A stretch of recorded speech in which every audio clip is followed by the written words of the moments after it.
소통하는 크리스찬 첫 번째, 하나님과 통하다라는 제목으로 하나님 말씀을 함께 나누겠습니다. 앞으로 4주 동안 소통하는 크리스찬이라는 주제로 시리즈 설교를 함께 나누도록 하겠습니다. 허준 선생님의 동의보감에 통즉 불통, 불통즉 통이라는 말이 있습니다.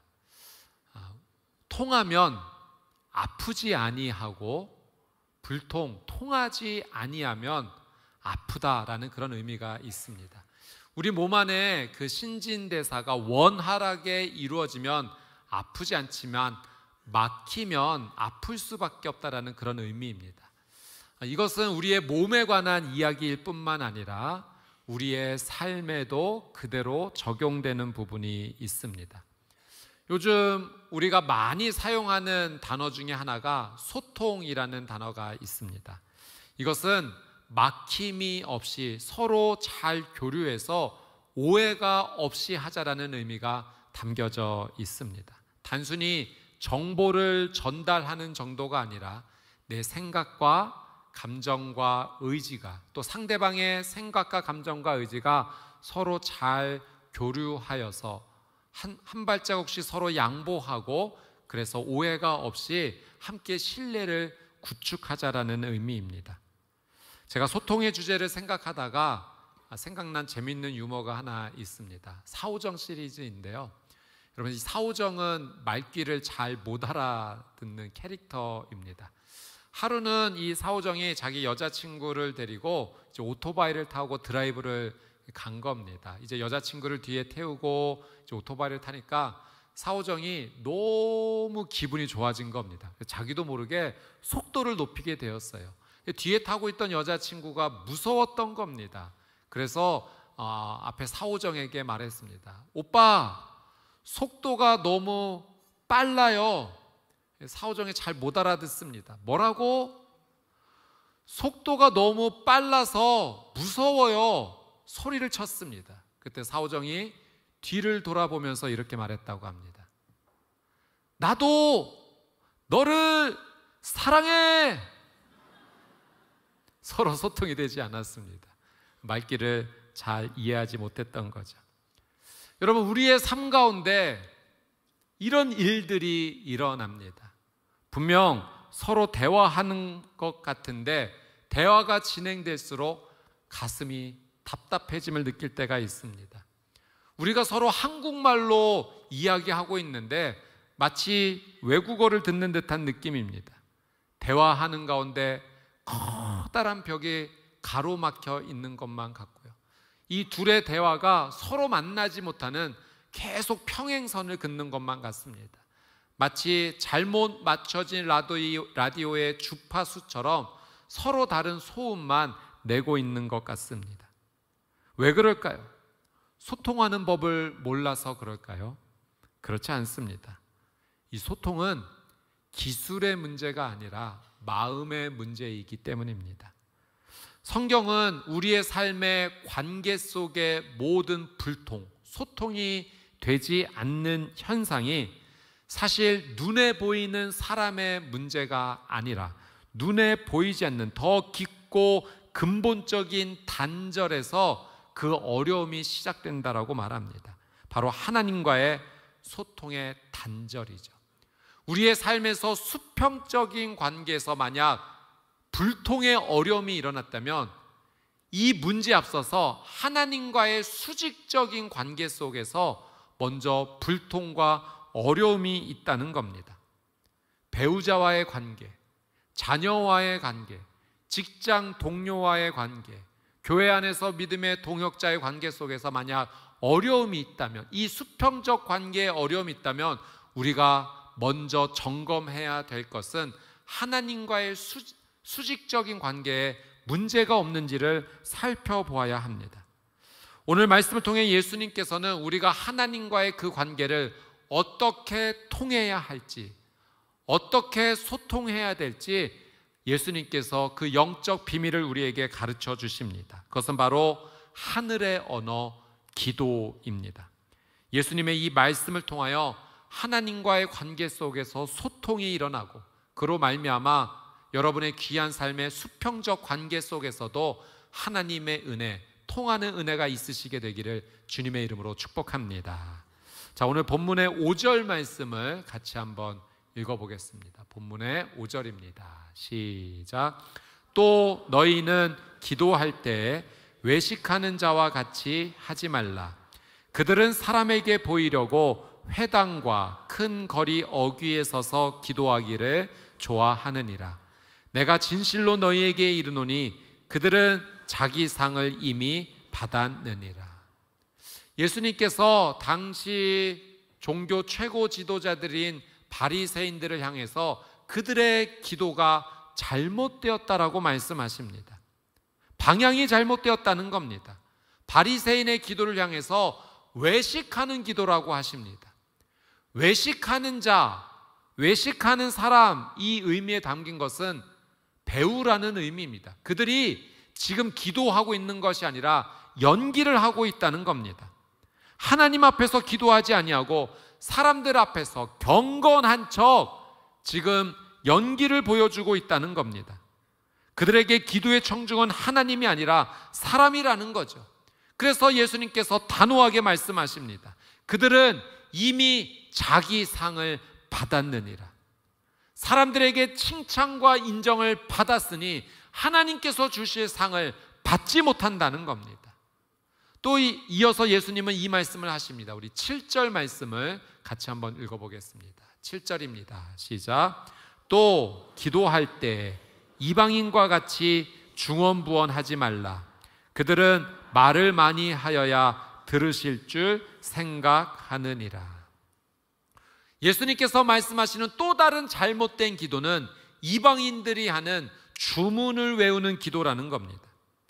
이방인들은 주문을 오래 외우면, 의미도 모른 채 이 똑같은 말을 오랫동안 반복하면 그들이 기도하는 그 신이 감동받아서 복을 준다라고 잘못 믿고 있는 거죠. 예수님께서는 이 의미 없는 말들을 계속해서 반복하는 것이 올바른 기도가 아니라고 하십니다. 예수님은 두 가지를 다 거부하시죠. 바리새인들의 연기하는 듯한 그 기도는 올바른 기도가 아니며, 의미 없는 말들을 반복하는 주문적인 기도도 올바른 기도가 아니라는 겁니다. 예수님께서는 우리에게 하나님께 통할 수 있는 그 기도를 우리에게 가르쳐 주십니다.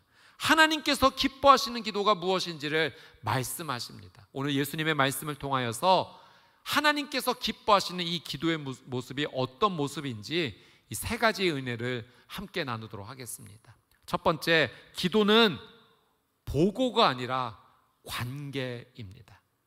기도는 보고가 아니라 관계입니다. 자, 6절 말씀을 우리 같이 한번 읽어보도록 하겠습니다. 6절입니다. 시작. 너는 기도할 때 내 골방에 들어가 문을 닫고 은밀한 중에 계신 내 아버지께 기도하라. 은밀한 중에 보시는 내 아버지께서 갚으시리라. 이제 예수님께서요, 우리의 기도의 자리를 무대에서 골방으로 옮기라 하십니다. 그리고 우리의 기도의 대상도 사람, 청중이 아니라 바로 하나님 아버지라고 우리에게 가르쳐 주십니다. 오늘 본문에서 예수님은 우리가 기도하는 대상이 하나님 아버지이시다라는 것을 여러 번 반복하여 강조하십니다. 그래서 예수님이 말씀하시는 기도는 하나님 아버지와 인격적인 관계를 나누는 것, 이것이 바로 기도라는 겁니다. 이것이 하나님과 통하는 기도의 핵심이라는 거죠. 여러분, 만약에 우리의 자녀가 학교에 다녀와서 가방을 그냥 휙 던지면서 엄마 아빠 용돈 좀 올려주세요, 그렇게 말하고 자기 방으로 쑥 들어가 버리면 어떻습니까? 근데 그런 모습이 아니라 엄마 아빠 저 오늘 학교에서 이런 일이 있었어요, 제잘제잘거리면서 그의 삶을 나눈다면, 여러분 둘 중에 어떤 자녀의 모습을 보면서 여러분의 마음에 기쁨의 마음이 샘솟으시나요? 제가 얼마 전에 제 딸의 방에 이렇게 들어갔습니다. 그런데 예전과 다르게 저를 너무너무 반갑게 환하게 맞이하는 겁니다. 그러면서 제잘 얘기를 하는데, 아빠 오늘 학교에서 이런 일들이 있었고요, 이런 일이 있었어요. 놀랍게도 그 이야기의 끝은 용돈을 인상해달라는 이야기였습니다. 제가 이 딸아이의 말에 마음이 빼앗겨서 저도 모르게 그렇게 해주겠노라고 용돈 인상을 결정해 주었습니다. 그러자 저희 딸아이가요, 쪼르르 엄마한테 달려가더니 귓속말을 하더랍니다. 엄마, 세상에 이런 아빠 없어. 나는 정말 복받은 아이야. 지금 이 딸아이가 엄마에게 속삭였던 것은 속삭임이 아니라 다음번에도 자기의 부탁을 꼭 들어줘야 된다라는 기술을 쓰고 있는 겁니다. 딸이 아빠를 조종할 수 있는 능력을 얻게 된 거죠. 그런데 여러분, 신기한 것은요, 제가 그걸 다 알고 있으면서도 그냥 당해준다는 겁니다. 하나님 아버지의 마음이 그렇지 않겠습니까? 예수님은 하나님이 우리의 아버지라고 말씀하십니다. 하나님께서도 다 알면서도 당해주신다는 겁니다. 자, 오늘 본문의 8절 말씀을 같이 한번 읽어볼까요? 8절 같이 한번 읽어보겠습니다. 시작. 그러므로 그들을 본받지 말라. 구하기 전에 너희에게 있어야 할 것을 하나님 너희 아버지께서 아시느니라. 구하기 전에 너희에게 있어야 할 그 모든 것을 하나님은 다 알고 계시다는 겁니다. 다 알고 계신 하나님께서 왜 우리에게 기도하라고 하실까요? 여러분, 하나님은 우리에게 보고받고 싶으신 것이 아닙니다. 우리에게 보고서 제출하라는 게 아니에요. 아버지로서 자녀의 이야기를 듣고 싶은 겁니다. 아버지로서 아들인 나의 이야기, 딸인 나의 이야기를 직접 듣고 싶으신 겁니다. 내 마음이 어떠한지, 내 삶에 어떤 일이 있었는지 다 아시지만 직접 우리의 음성을 통해서 하나님은 듣고 싶어 하시는 거죠. 우리도 그렇지 않습니까? 자녀의 상황을 모르는 바가 아니지만 그 자녀의 이야기를 직접 듣고 싶은 마음, 그것이 바로 아비의 마음, 부모의 마음인 겁니다. 하나님께서는 알면서도 다 들어주시고 알면서도 다 당해 주시는 겁니다. 기도는 하나님과의 친밀한 데이트 시간입니다. 여러분, 하나님 아버지 앞에 이 기도하는 시간을 통해서 인격적으로 더욱더 가까워지는 친밀한 은혜의 시간을 누리시게 되기를 주님의 이름으로 축복합니다. 두 번째, 기도는 설득이 아니라 포기하는 시간입니다. 기도의 시간의 의미는 무엇인가? 설득이 아니라 포기이다. 예수님께서 가르쳐 주시는 하나님과 통할 수 있는 기도의 두 번째 발걸음은 내 뜻을 내려놓는 겁니다. 예수님께서 가르쳐 주신 기도의 내용, 주기도문을 보니 하나님을 아버지라 가르쳐 주시고 그 다음에 우리에게 가르쳐 주신 기도는 내 뜻을 먼저 가지고 하나님 앞에 나가는 것이 아니라 이 내 뜻을 내려놓고 하나님 아버지께 먼저 초점을 맞추라고 가르쳐 주고 계십니다. 자, 9절 10절 말씀을 우리 같이 한번 읽어보겠습니다. 9절 10절 읽겠습니다. 시작. 그러므로 너희는 이렇게 기도하라. 하늘에 계신 우리 아버지여, 이름이 거룩히 여김을 받으시오며 나라가 임하시오며 뜻이 하늘에서 이루어진 것 같이 땅에서도 이루어지이다. 아멘. 세 가지를 말씀하세요. 첫 번째는 9절에 이름이 거룩히 여김을 받으시오며, 두 번째는 10절에 나라가 임하시오며, 세 번째는 뜻이 하늘에서 이루어진 것 같이 땅에서도 이루어지이다. 하나님 아버지의 이름이 거룩히 여김을 받으시기를 위하여 기도하라는 겁니다. 이것은 하나님의 명예를 위해서 기도하라는 의미입니다. 하나님께서 모든 존귀와 영광을 받으시기를 원하는 그 하나님의 명예를 위해서 우리가 기도해야 된다는 겁니다. 두 번째, 나라가 임하시오며, 이것은 하나님의 통치를 위해서 기도하라는 겁니다. 하나님의 나라가 나의 삶에 임하기를, 하나님의 나라가 우리의 가정에 임하기를, 하나님의 나라가 나의 직장에 임하기를, 하나님의 나라가 우리 교회 위에 임하기를, 이 나라 이 민족 위에 임하기를, 온 세계 위에 임하기를, 온 우주에 가득하기를, 하나님이 다스리심을, 통치하심을 위하여 기도하라는 겁니다. 우리가 살아가는 모든 삶의 영역에 하나님이 왕이시며 왕이신 하나님께서 직접 다스려 주시옵소서. 이 기도가 하나님께 드려져야 된다는 거죠. 세 번째, 뜻이 하늘에서 이루어진 것 같이 땅에서도 이루어지이다. 이것은 하나님의 계획을 위해서 기도하라는 겁니다. 하나님의 뜻을 위해 기도하라는 거죠. 앞으로 펼쳐질 모든 것에 하나님의 계획대로, 하나님의 뜻대로 이루어지게 하옵소서. 여러분, 우리가 기도를 할 때 하나님의 명예를 위해, 하나님의 통치를 위해, 하나님의 계획을 위해 기도해야 되는 것은, 이것은 예수님께서 우리에게 기도의 태도를 가르쳐 주시는 겁니다. 하나님 아버지 앞에 나아갈 때는 내 뜻을 내려놓고 하나님 아버지를 위해서 먼저 기도할 수 있는 그 태도가 있어야지만 하나님과 통할 수 있는 하늘의 신비한 언어, 기도가 된다는 것을 우리에게 가르쳐 주시는 영적 비밀인 거죠. 그러니 여러분, 기도는 하나님 아버지를 부르고 급하게 내가 필요한 것을 먼저 설득하기 위해서 하나님 앞에 나가는 시간이 아니라 나를 먼저 포기하는 겁니다. 나를 먼저 내려놓는 겁니다. 그리고 내가 구할 것은 하나님의 영광이요, 명예요, 통치요, 하나님의 뜻을 위해서 먼저 기도하는 거죠. 이것이 하나님께서 기뻐하시는, 하나님과 통하는 기도입니다. 여러분, 포기하는 것, 나를 먼저 포기하는 것, 이게 기도의 핵심 가운데 하나인데요. 영어로 포기하다라는 이 뜻 표현을 살펴보니까 give up이라는 표현을 사용합니다. 근데 여러분, 이 give up을 한 단어씩 살펴보니까 give는 주다, 드린다, 이런 의미가 있지 않습니까? up은 위에라는 의미가 있습니다. 그러니 이걸 영적으로 살펴보니 내가 하나님 앞에 기도할 때 나를 포기하고 나를 give up하고 나간다는 것은 내가 가지고 있는 자존감, 명예, 특권, 이 모든 것을 먼저 하나님 앞에 내려놓고 위에 계신 하나님께 먼저 드리겠다라는 영적인 믿음의 고백입니다. 하나님 앞에 나를 내려놓는 것은 먼저 하나님을 기억하고 하나님께 영광을 올려드리겠다는 믿음의 고백인 줄 믿습니다. 예수님께서도 이렇게 기도하셨잖아요.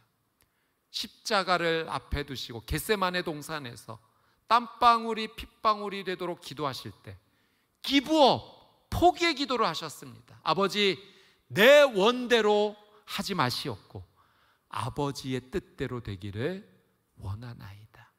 포기의 기도입니다. 여러분, 놀랍게도 우리가 이 포기의 기도를 하며 나를 먼저 내려놓는 기도를 하고 하나님을 기억하는 기도를 하며 하나님 앞에 무릎을 꿇으면 그것이 하나님께서 우리에게 더 놀란 은혜를 쏟아 부어 주시는 놀란 은혜의 출발점이 되는 줄 믿습니다.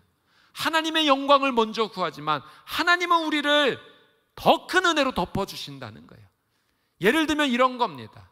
우리가 차를 운전할 때 운전대를 내가 직접 잡으면서 운전하면서 하나님, 저기로 가야 돼요 라고 소리치는 건 나를 포기하지 못하는 기도입니다. 그러나 이 운전대를 내가 give up, 포기하고 하나님께 맡겨드리는 거죠. 그러면 하나님께서 내 인생의 삶을 운전하여 주실 때, 여러분, 연약하고 부족하고 실수가 많은 내가 내 인생을 운전하는 것보다 전능하시고 완전하신 하나님께서 내 인생을 운전하여 주실 때 더 안전하고 더 은혜가 넘치며 편안하게 하나님의 은혜를 향하여 우리를 데려다 주실 줄 믿습니다. 이것이 바로 하나님 앞에 나가는 포기의 기도라는 겁니다. 제2차 세계대전, 이 독일 나치에 대항하여서 독일의 신학자이면서 목사님이셨던 디트리 보네퍼 목사님께서 순교하셨죠. 말씀하신 것이 있습니다. 우리 믿음의 사람들에게 값싼 은혜가 있고 아주 값비싼 은혜가 있다는 겁니다. 이런 의미입니다. 우리가 감당할 수 없는 놀라운 하나님의 사랑과 은혜를 예수님께서 십자가에서 못 박혀 주심으로, 나를 대신해 죽으심으로 그 놀라운 은혜를 주셨는데, 이 은혜를 받아들이지만 그 예수님과 하나님을 향해서 마치 그 은혜가 값싼 은혜인 것처럼 행동하는 자들이 있다는 겁니다. 그 놀라운 은혜를 받았음에도 불구하고 전혀 감격이 없고 예수 그리스도를 향한 헌신과 사랑의 고백도 없이 그 은혜를 싸구려 취급하는 믿음이 있다는 거죠. 그러나 반대로 이 놀라운 은혜를 아주 고귀하게 여기는 믿음의 태도, 값비싼 은혜로 고백하며 나가는 사람이 있다는 겁니다. 그 예수 그리스도의 놀라운 사랑에 너무나도 감격해서, 주님께서 내게 이런 생명을 주셨으니 저도 저의 모든 것을 다 주님께 올려드립니다. 나는 주님의 제자가 되기를 원합니다. 내 모든 것을 내려놓고 예수 그리스도를 따르겠습니다. 마치 예수님의 그 비유처럼 밭에 보화가 감춰진 것을 발견한 농부가 자신의 전 재산을 팔아서 그 밭을 사서 기뻐하는 것처럼 예수 그리스도의 그 보화에 너무 기뻐하며 자신의 모든 삶을 들여 예수 그리스도를 따라가는 값비싼 은혜의 삶을 살아가는 사람이 있다는 거죠. 마찬가지로 기도에도 값싼 기도가 있고 값비싼 기도가 있습니다. 여러분, 어떤 기도를 하고 계십니까? 내가 하나님 앞에 기도할 때 이 기도를 싸구려 취급하면서 기도하십니까? 아니면 정말 하나님과 통할 수 있는, 하나님께 영광을 올려드릴 수 있는, 하나님을 존귀하게 올려드리는 것이 너무나도 귀해서 하나님 앞에 겸손한 태도로 그렇게 고귀한 기도의 시간으로 삼고 계십니까? 여러분, 나를 포기할 때, 그리고 하나님 앞에 모든 것을 올려드릴 때 하나님께서 우리의 기도를 받아주시고 한량없는 은혜로 우리의 삶을 덮어주실 줄 믿습니다. 마지막으로 세 번째, 기도는 소모하는 시간이 아니라 공급받는 시간입니다. 여러분, 평소에 내가 기도해야겠다라고 생각했을 때 이 기도의 시간을 마음속에서 어떻게 받아들이셨습니까? 이 시간은 내가 소비하는 시간이다, 낭비하는 시간이다 라고 혹시 생각하셨나요? 아니면 이 시간은 내가 공급받고 충전받는 시간이다 생각하셨나요? 예수님은 오늘 기도를 통해서 하나님께 나가는 기도가 소비의 시간이 아니라 공급받고 충전받는 시간임을 우리에게 가르쳐 주십니다. 하나님의 놀라운 은혜를 공급받는 기도는 영적인 발전소라는 거죠. 여러분, 이것은 영적으로만 설명되는 것이 아니라 과학적으로도 사실입니다. 신경과학자들이 이 연구하고 검사를 했을 때 기도하는 사람을 이렇게 검사를 한 겁니다. 그때 우리의 뇌를 측량을 했을 때 이 뇌의 전두엽이 기도할 때 가장 왕성하게 활동하는 것을 본 겁니다. 이 전두엽은 우리 인격의 관제탑 같은 역할을 하는 곳입니다. 다른 사람의 감정을 깊이 이해하는 것이 이 전두엽에서 일어나죠. 분노를 조절하는 인내심도 전두엽에서 일어납니다. 이타적인 사랑과 같은 고등 인격이 발현되는 것이 바로 이 전두엽입니다. 근데 놀랍게도 우리가 기도할 때 이 전두엽이 단련되는 겁니다. 기도는 우리 뇌에 있는 이 공감의 근육을 키우는 확실한 영적 훈련이 되는 거죠.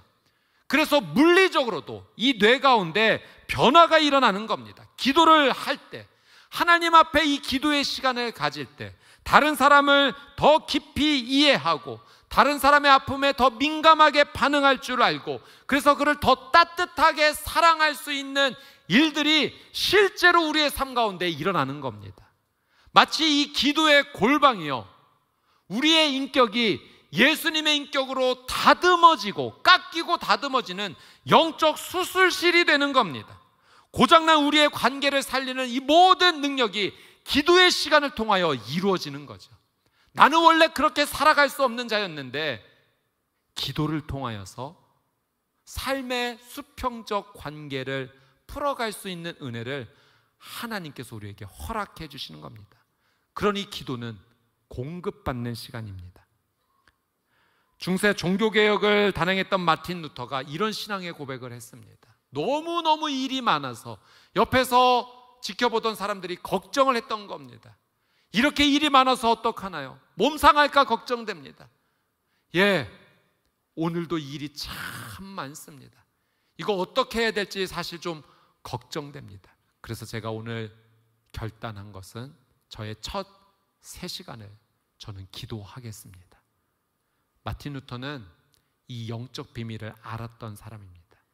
기도는 소비하는 시간이 아니라 공급받고 충전받는 시간임을 깨달았던 거예요. 내가 이 많은 일을 함에 있어서 정말 일을 잘 해내려면 먼저 하나님께로부터 공급받고 충전받아야지만 이 일을 할 수 있다라는 그 영적 비밀을 알았던 겁니다. 기도는 소모하는 시간이 아닌 공급받는 시간이라는 거죠. 오늘 예수님께서 가르쳐 주신 이 주기도문의 내용을 보니 11절에 오늘 우리에게 일용할 양식을 주시옵고, 하나님께서 공급해 주신다는 겁니다. 우리가 살아갈 육의 양식뿐만 아니라 내가 지혜가 필요하며 그 일용할 지혜도 하나님께서 공급해 주시고, 내가 오늘 직장에서 어떤 일을 잘 감당해야 될 능력이 필요하다면 그 능력까지도 하나님께서 공급해 주신다는 겁니다. 내 삶에 필요한 삶의 모든 영역, 영육간에 필요한 모든 것을 누가 제공해 주시는가? 그분이 제공해 주신다는 거예요. 하나님이 제공해 주시기에 그분 앞에 엎드려 기도하는 자에게 그 은혜가 전달이 되는 겁니다. 12절에 우리가 우리에게 죄 지은 자를 사하여 준 것 같이 우리 죄를 사하여 주시옵고. 여러분, 우리가 다른 사람을 용서할 수 있는 힘이 어디에서 나오는가? 여러분, 우리 스스로는요 100만 년을 자고 일어나도 우리의 힘으로는 그 사람 용서할 수 없습니다. 내게 용서할 수 있는 힘을 주시는 분이 하나님이십니다. 우리가 기도할 때 그 용서할 수 있는 사랑의 마음을 우리에게 채워주시는 거예요. 그래서 어제까지만 해도 도저히 용납되지 않았던 마음인데 하나님 앞에 기도하며 나가니 하나님이 사랑의 마음을 쏟아부어 주시네요. 예수님의 마음을 쏟아부어 주시네요. 십자가의 그 예수님의 사랑이 내게도 가득 채워지네요. 그러니 내가 용서할 수 없었던 그 사람을 축복하며 기도할 수 있는 겁니다. 용서의 용기가, 믿음의 고백이 내 삶을 통해서 흘러나오는 거죠. 왜요? 기도를 통해서 공급받았기 때문입니다. 13절에 우리를 시험에 들게 하지 마시옵고 다만 악에서 구하옵소서. 여러분, 우리는 죄를 이겨낼 힘이 하나도 없습니다. 우리 스스로의 힘으로 죄와 맞닥뜨리면 100이면 100 다 넘어집니다. 쓰러집니다. 그러나 이 죄의 공격과 유혹에서 이길 힘이 있으니 기도하면 하나님께서 우리에게 예수 그리스도의 보혈로 덮어주셔서 죄가 쳐다도 보기 싫고 눈앞에 있기도 싫고 당장 뒤돌아서서 끊고 예수의 보혈로 끊고 도망가는 그 놀라운 은혜를 하나님께서 허락하여 주실 줄 믿습니다. 기도를 통해 이 하나님의 은혜를 체험받아야 된다는 겁니다. 사탄이 속삭입니다. 기도할 시간이 없지. 여러분, 이 사탄의 속삭임에 속지 마십시오. 기도는 낭비하는 시간이야. 너무 길게 하지 마. 대충 해도 돼. 속지 마십시오. 기도는 하나님께 충전받는 은혜의 시간입니다.